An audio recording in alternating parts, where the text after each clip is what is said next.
When's your first memory where someone in the family or you kind of recognise, oh, India and Pakistan are rivals? Do you know what I mean? Yeah. I remember it very clearly. It was during that series, 2004, because I probably wouldn't have remembered it was 2004 till I watched this doc, but I just remembered seeing an India-Pakistan series in a society cinema room before I moved to the UK. So in a housing society, in like a basement, they had this massive projector where they were playing the match and everyone was there. Yeah, it's like a common room in a way where everyone from the society who lives in the neighbourhood comes and watches the match. Exactly. And in that, there was this one guy who was just taking the piss in hindsight, and he was just like, Pakistan's in the bud. Yeah. And for anyone that doesn't know what that means, it means long live Pakistan. Yeah.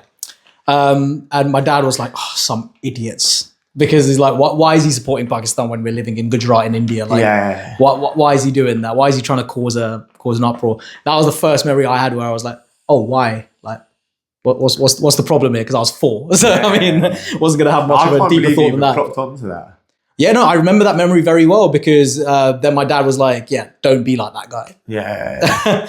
And then over time, obviously, like you have those conversations. And to be honest, in my house, it was always through cricket because when I was younger and I was moving, like I have a lot of memories from when I was moving just because there was so much change.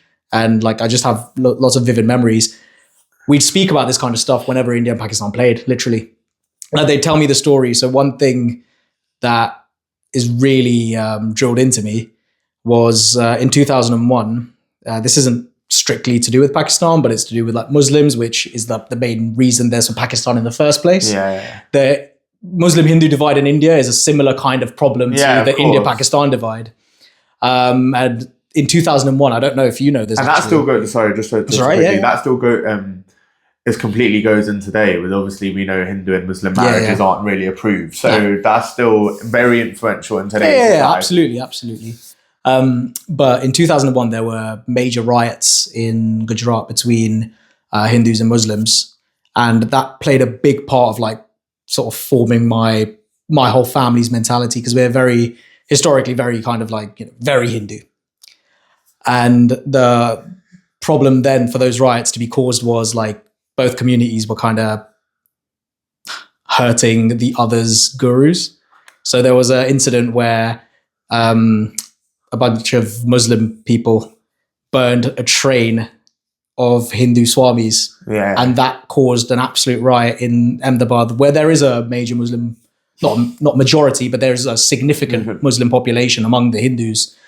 And those riots basically live in the memory of anyone who was, alive to see them then.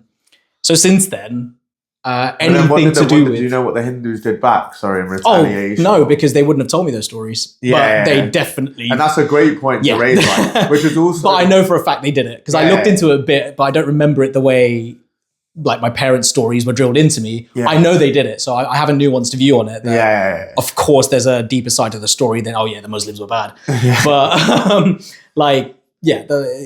in my house, because of that incident where we were, anything to do with Hindus and Muslims, India and Pakistan revolves around that.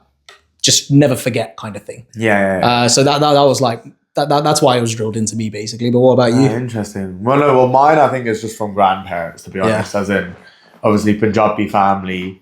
Punjab is obviously where the partition border is. That there's you can be Indian Punjabi and you can be Pakistani Punjabi. Of course. And I think just obviously my grandparents are of the generation where it happened, being in Punjab. So it's quite sensitive because seeing all the bloodshed, the tears, your friends, your relatives, your family, that all of a sudden a line's drawn and they're on the other side of a border.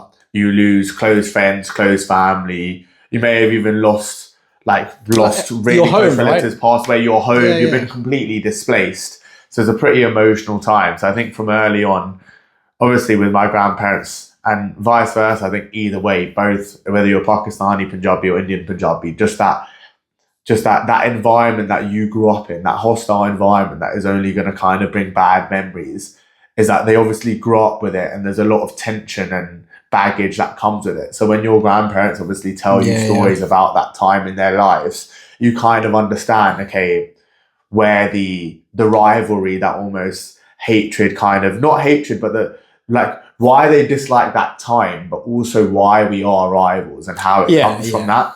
More so because if you actually talk about people that lived before the partition and before obviously the British Empire kind of, well, obviously when it wasn't Hindustan and became India and Pakistan, everyone got on really well. When you speak to a lot of older generation in the borders, no one really says, "Oh, we didn't get on with them," or because it was all one country. People just lived in the city they were from. Like exactly. It wasn't a I'm Indian, I'm Pakistani. It's I'm from here. Yeah. Right? Like most people don't know that a bigger part of Punjab is in Pakistan than in India. Yeah, exactly. So like, of course, like I know Punjab was affected probably the most, like as a region of India, it was definitely affected the most in that partition because it was literally drawn down the middle. Exactly. But Punjab was even affected by borders drawn in India after. Yeah. So like between like Haryana and Punjab, that kind of thing. Like these kind of disputes. And it's still always going to be there with the Jammu Kashmir. Like Kashmir is just above. No, Jammu is just above Amritsar, right? So, So far. So no. So that's kind of going back to your question. That's kind of where you kind of get drilled into.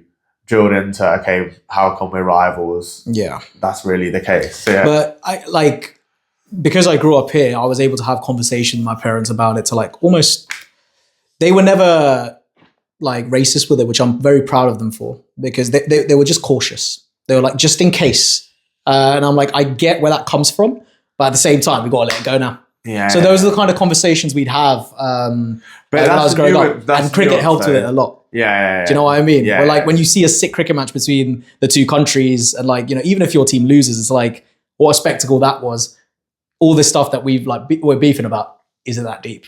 Do you know what I mean? Let's leave the rivalry on the pitch kind of thing. But I guess I grew up playing sport and they did. That's what I mean. That's a nuanced one because that's a great mentality to, and I believe is a correct mentality to move forward. But then it's like, it's very easy for us to tell 100%. The older generation, just leave it behind, mate. When I'm definitely empathetic. I'm definitely more empathetic now than I was, because like when you grow up here, you just get told, you know, and I took it more seriously than I realized a lot of people around me, where everyone should be equal. Do you know what I mean? I really took that to heart. I thought that was a really good thing about this country.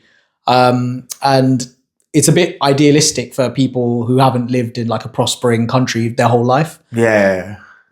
Problems go deeper than that. Like, you know, if you're from India, having been born in the 1970s, gone through the things that my parents did. When I was younger, I was like, oh, you got to let that go. But now I understand, well, look, I do think you still need to let it go, but don't get me wrong, I get why you are the way you are. Yeah. But